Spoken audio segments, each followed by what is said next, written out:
A family's fears turn to despair after a female body is pulled from a well. Political scientists weigh in on the bruising battle being waged in the Democratic Labour Party. A timeline shared for major upgrades to the Bridgetown sewage plant. And in sports, Wales regain the driver's seat in their quest to repeat as BFA champs. Broadcasting from our studios in the Pine St. Michael, this is CBC NewsNight, starting now.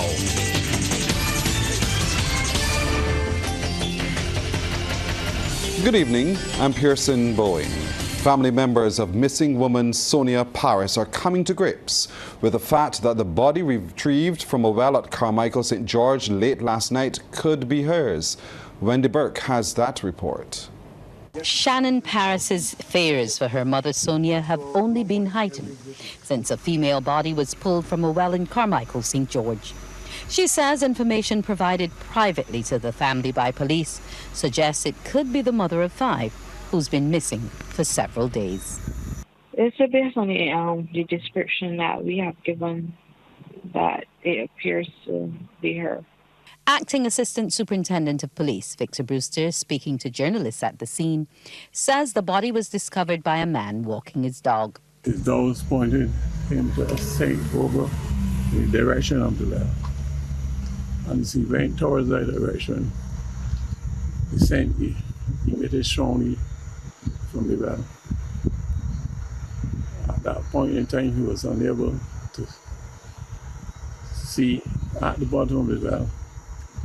But he did contact the police, who came, and the body of a female was found. He says while it could be Sonia Paris, police are unable to confirm the identity due to the body's state of decomposition. Following a private meeting with police, several family members wept openly. This follows a search that started at the break of dawn on Sunday, involving several people and organizations. The mother of 5 has not been seen since she left her Chauffette Wildy St. Michael workplace last Wednesday night. Her car was found partially burnt at Jordan St. George. Her daughter is grateful to the hundreds who turned out to help search for her mother. She adds that relatives are grieving, with her grandmother finding it particularly difficult to accept the possibility that her firstborn is dead. She was so sweet. She always smiles. There's always a joy. My mom has 5 children, and she just has this special way. She didn't have any favoritism, but each of us felt like an only child in our own way. And that's something that I really loved about her. And she just was really loving and always helpful. Anything that she can help you, she will always volunteer to help. The family, meanwhile, continues to search for answers. 2 political pundits remain hopeful the deep fracture within the Democratic Labour Party can be repaired. Their comments come in the wake of the internal conflict escalating over the weekend as General Secretary Steve Blackett tabled a no-confidence motion in political leader Ralph Thorne.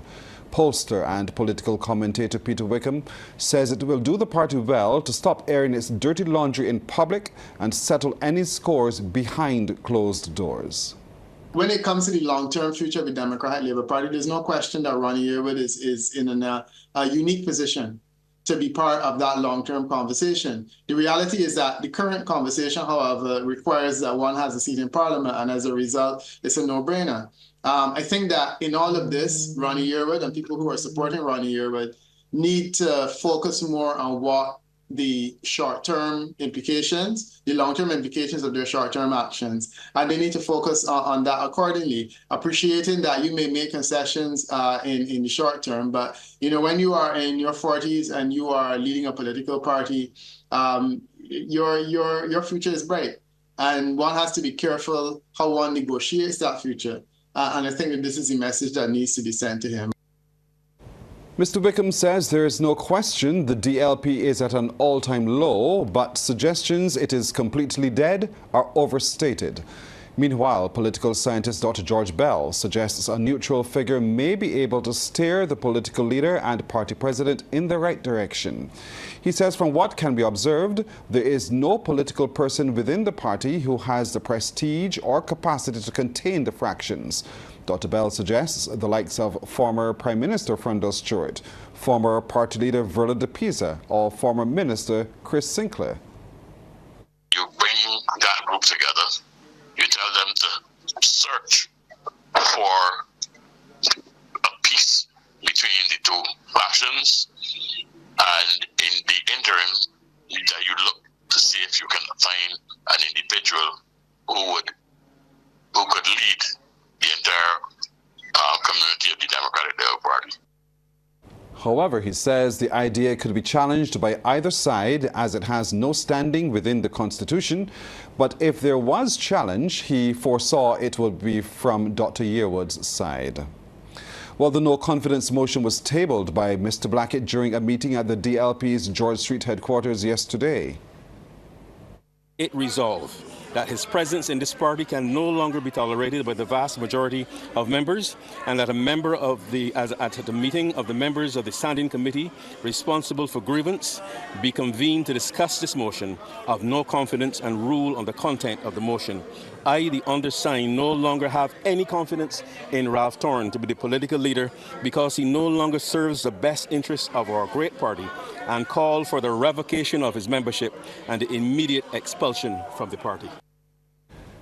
Mr. Blackett says the motion will now be considered by the Executive Council, although he could not say how long this would take.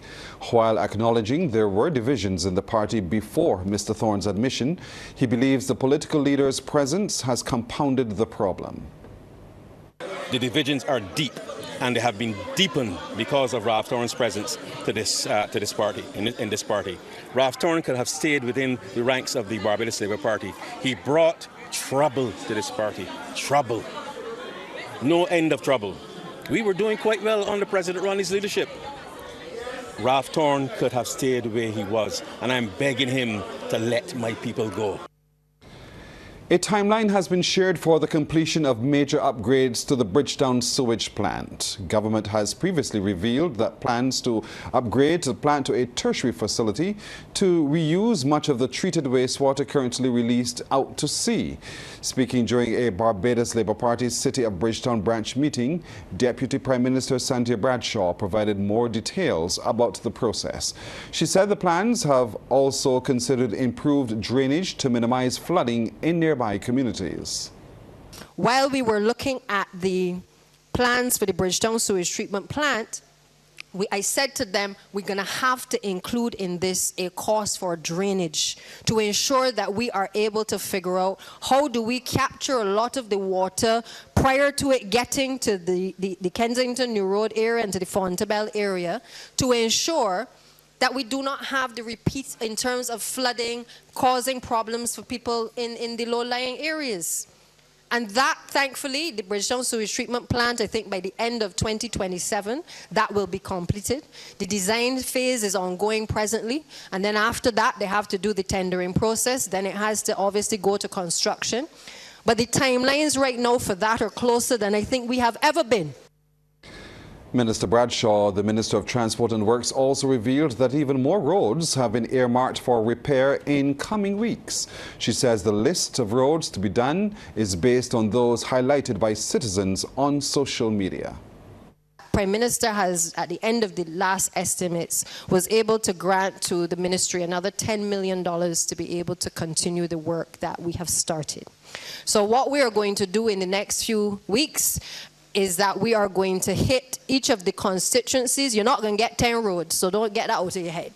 But you will probably see 2 or 3 roads in this first phase being done across each of the 30 constituencies so that we start to bring some relief to the inner communities now, not just the main roads, but we will do a couple more roads in each constituency. Meanwhile, Member of Parliament for the City of Bridgetown, Corey Lane, highlighted a number of developments in the capital, among them Pelican Village. Pelican have been redeveloped into a project called Pelican. Pelly is the pelican, and Pelly can do weddings. Pelly can do World Cup fan zone. Pelly can do a lot of things after World Cup. So the idea of that is how do we turn in there again into another life spot where people can get opportunity. I am happy to report a few people already got opportunities to go in there and to sell their food and different things. Mr. Lane also spoke about plans to improve Nelson Street. The next one is a boardwalk project, which I have about 60%. I was so confident at this time. Basically, it's a developer that want to do some pop-up shops, again, to benefit the Nelson Street area and so on. People can come and have some lights in that area where the boardwalk, because we walked through there Friday, and it was a ghost town. It was a ghost town. But what we had there before was a wharf. You remember the wharf was there? And it smelled bad. I used to try to avoid it, but now we have a waterfront property, man. Ain't a wharf no more, it's waterfront. And you turn the waterfront into what? Economic opportunity and empowerment for people. We'll take a break here, but coming up, government commits to more support for amputees. Government is offering additional support to amputees. Word of this from Minister of People Empowerment and Elder Affairs, Kirk Humphrey. Wendy Burke reports. The minister wants to know what resources the Rehabilitating and Enabling Society for Amputees needs to thrive and meet its objectives. He's invited the executive to a meeting to develop a plan for the way forward. Self-help organizations are really going to be the tool to change the affairs for persons who are vulnerable. So for older persons, it will be organizations like BARP. For persons with disabilities, organizations like this, organizations like the Council for Persons with Disabilities, and so on. And for children, any child-associated group, because I think at the end of the day, there's an authenticity and a legitimacy that these organizations have that even the best government will never have, because it's represented by people who are actually dealing with it, you know, and those who feel it, they know it. And so with this organization, RISA, I think it is going to be transformative. And I do look forward to us having a separate real meeting, though, perhaps here or at my office, where we could talk about how we could support the organization. Meanwhile, American Jason Green, an amputee for the past 45 years, has announced he's currently exploring options to help Barbadian amputees access high-grade prosthetic feet. He's also working on developing workshops to teach them new skills to become entrepreneurs. I've been in talks with the manufacturing company that made my Renegade prosthetic foot, Freedom Innovations. My goal is to showcase my mission trip here and then work with them to fill the need here in the amputee community. The package deal, it might look something like this. A certain number of prosthetic feet at a slash discount price, or maybe just feet offered at a certain time of the year because they're a billion-dollar company and they can afford that. I'm looking to work this out and see it through, using my 9 years of wearing their product as leverage to seal the deal. So stay tuned for more on this developing project. President Giles Ben says life after amputation is often a difficult road. Having gone through the exercise of amputation, then we need to be enabled in terms of learning to accept the difficulty that will be experienced from having to balance yourself again.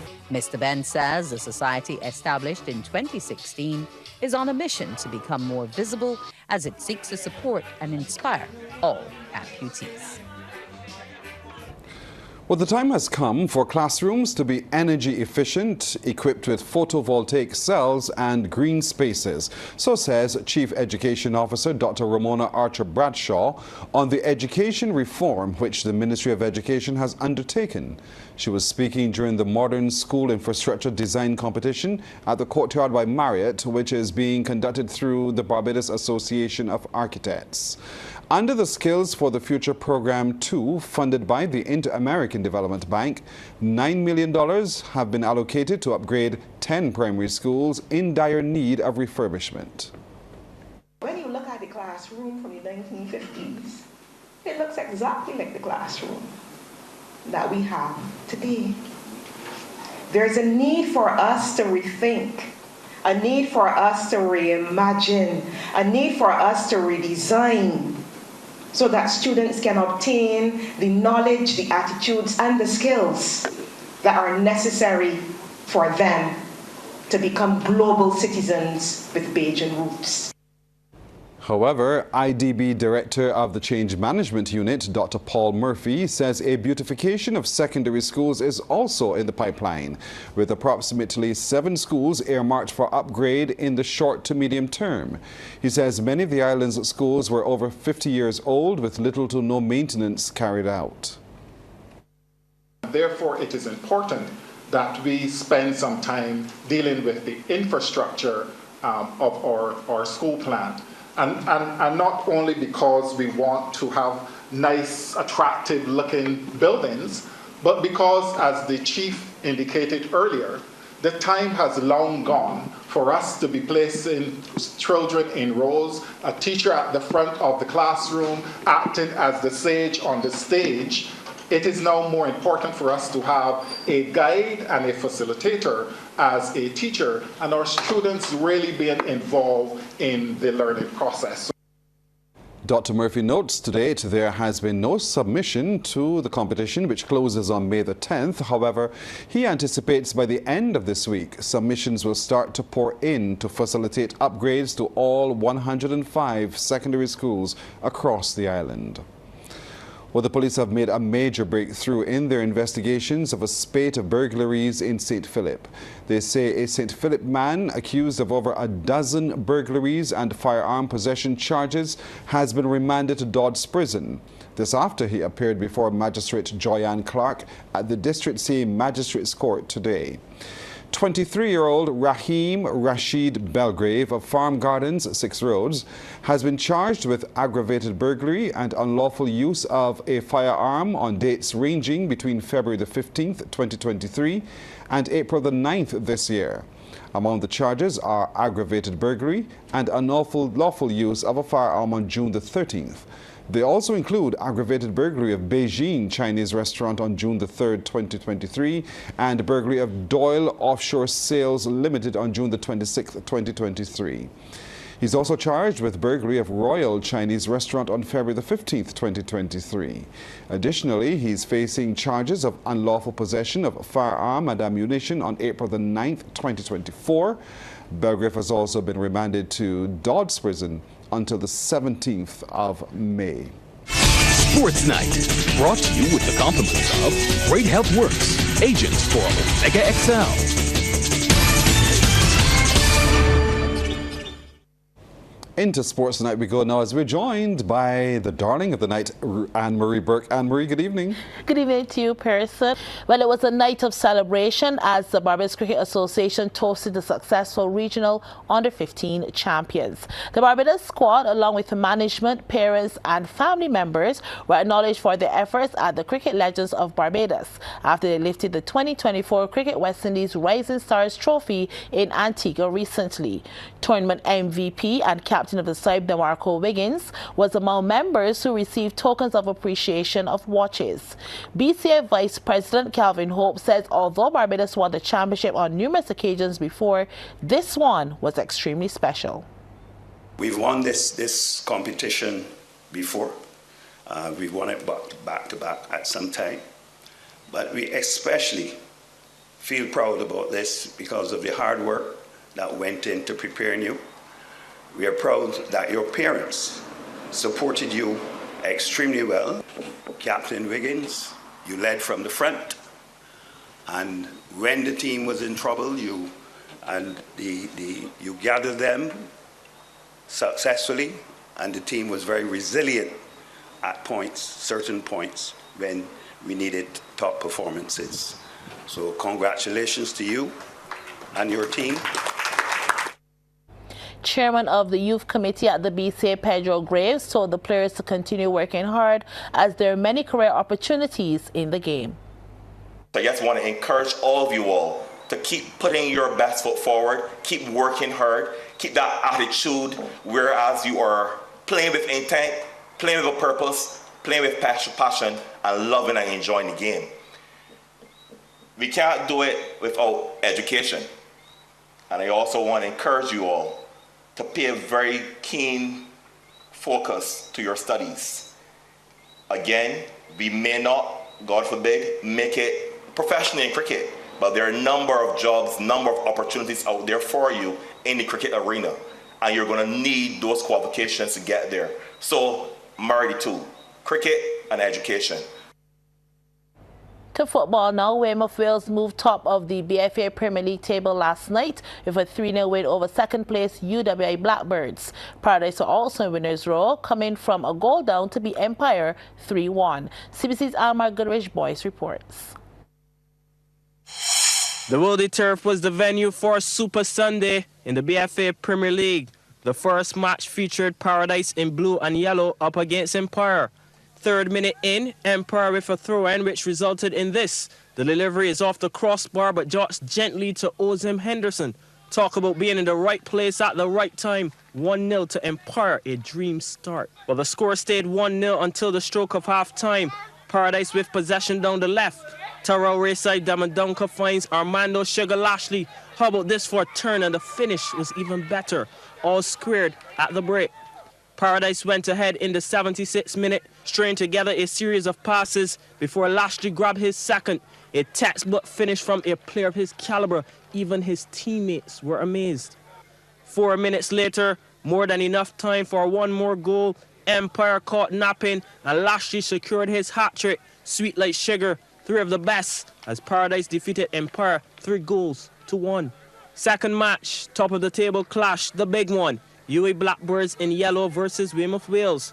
4th minute of the game, fabulous slide rule pass from Romario Hayward to Akio Apue on the edge of the box. And how about that for the opening goal? Supreme placement and into the back of the net, along with the beat of the chest. Yes, Wales lead 1-0. It went from bad to worse for the Blackbirds. Wales with a set-piece opportunity midway through the first half. Perfect corner. UE unable to clear their lines, and its last touch by Andrea Apowit. Wales 2 to the good. The score remained 2-0 up until the 90th minute. This one was produced off the training ground. Elijah Downey with the free kick to Nadre Butcher, who slides in Jante James. Clever little dink, and that's how it ended. Wales defeat UA Blackbirds to move top of the lead on goal difference, with both teams level on 26 points.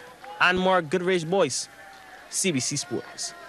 The Business Report is brought to you with the kind compliments of the National Insurance and Social Security Service. More than a contribution, it's your lifeline. In tonight's business report, building cybersecurity, deposit assurance, and ensuring strength in the marketplace are some of the objectives identified in the 2024-2027 strategic plan of the Barbados Cooperative Credit Union League Limited. The revelation comes from President Kemar Cumberbatch. He says uniformity across the sector is the aim. What we're doing now, we are working through our strategic plan for the next 3 to 5 years with our affiliates and our facilitator. So we're really looking at those strategic things that will put us in a particular point of view of our affiliates, yes, and the general public, but of course will ensure that we're able to take the sector and the movement forward. So some of those key strategic initiatives for us obviously would be deposit insurance, building our cybersecurity capacity, and of course looking at how we can ensure that we are operating in a business environment that, benefits all of our affiliates. The credit union official says members are at the root of the initiative. He adds that the union is not alone on the journey, as the league is looking to build a comprehensive policy as they chart a way forward. What that will do, of course, is it will allow us as a league and as individual credit unions to ensure that our IT networks and our cyber risk capabilities are up to scratch, up to par, to ensure that our average members are able to conduct business in what we would like to call a safe environment. So they can go online and do their shopping, they can utilize their cards, withdraw funds at the ATM and that kind of thing, without having to worry that, the hackers will have access to their personal information and to their funds. Well, there has been a changing of the guard in the local automotive industry. After 26 years at the helm of Courtesy Garage Limited, Senior General Manager Nicholas Mackey closed the chapter last Tuesday. His tenure included navigating the COVID-19 pandemic and celebration of the company's 100th anniversary. Among the notable milestones earmarked under Mackey's leadership was the addition of leading Korean brand Hyundai to the company's portfolio, as well as the inclusion of hybrid and electric vehicles such as the Nissan Leaf and the e-Power Nissan X-Trail. A member of the Goddard Group of companies, Courtesy Garage Limited is also the parent company of Federal Motors Jamaica. Well, as she's promised, Anne-Marie Burke is back with a second look at sports. Anne-Marie. Yes, person, I promised track and field, and local athletes are back on track over the weekend for the first meet following the Crafty Games in Grenada. CBC's Damien Best reports on the sprints at the Usain Bolt Sports Complex. Just in time for the 100 meters at the April Classic, starting with the under-15 girls, only 5 athletes good to go and gone. Talon's dynamic duo of Savannah Thorne and Sadia Edwards in lanes 5 and 6. Thorne just stepping past Edwards to win in 13.04 seconds. Edwards 13.11. Jamal Williams of Performers Club third, 13.57. The fastest of the two sections among the under-15 boys coming up. Keep your eyes on lane 2. That's Christopher Allen of Performers. Slow to start, but makes up for it at the halfway stage and cruises across the line in 11.93 seconds. Tyrese McLean in lane 7, second, and Jaden Bailey third. Full field for the under-18 girls section 3. Kayla Hines is wearing jet black for good reason. She's in lane 2, representing Velocity Management. Soraya Nichols of Elite Distance in lane 1, bringing pressure. Hines peaks at the right time in 12.38 seconds. Nichols 12.39. Tia Applet of Talons third, 12.66. A heavy blessing from above will not deter the under-18 boys. Mackay King of Courage and Parry in lane 6 had a lightning start, along with Nathan Cumberbatch of Extreme Velocity in lane 2. Who's the boss? King, by name and nature, 11.20 seconds. Cumberbatch, 11.44. Christian Small third, 11.78. The open women's 100 section next. 5 going middle of the screen. Rapping Blaze Track Club is Tawana McLean. Keelia Bentham of Talons in 6 fighting hard. McLean dips on the line to win in 12.27 seconds. Bentham 12.31. Sheila Clark of Courage and Parry third. The men's section was worth the entry fee. The fastest schoolboy in town nestled in lane 6. Can anyone upset the apple cart? That's Aragon Straker of Talons. He answers emphatically. Straker dusts them off in 10.32 seconds. To Sean Seeley of Elite Distance, 10.81 for second. Third, Tion Haynes, 10.82. April Classic in the bag. Well, thanks, Damien. Now, Gauntlet Road Tennis Corporation, an entity based in Canada, is continuing to promote and expand Barbados' indigenous sport in North America. CEO Ron Kelman says several partnerships have been formed with the Canadian organizations, including the NBA, to drive road tennis across the country and provide business opportunities for Barbados. Kelman was speaking during an interview with CBC Sports. Our partners at the Ontario Sports Hall of Fame worked with the Toronto Raptors. So now there's a Raptor halftime in the 25 NBA season where road tennis will be at halftime. And again, this is through the Hall of Fame, right? Their relationship. Okay. So now, to talk about the NBA, we now have a signed contract as an advisor from a former NBA player who won a championship in Golden State with Steph Curry. He won a championship in college coached by Billy Donovan. I mean, this is incredible for us in road tennis, right? So now as we get ready to go across the country of Canada with road tennis, and Colon Cancer Canada, who would have thought Colon Cancer Canada would have seen a vision with road tennis partnering with them going across the country? This now opens up the equity space for road tennis. This is medicine, where you're now going across the country. Medicine and road tennis are coming together. And that's our time tonight. Thanks for yours. I'm Pearson Bowen. For the crew, to all of you, good night. By God's will, we'll see you tomorrow.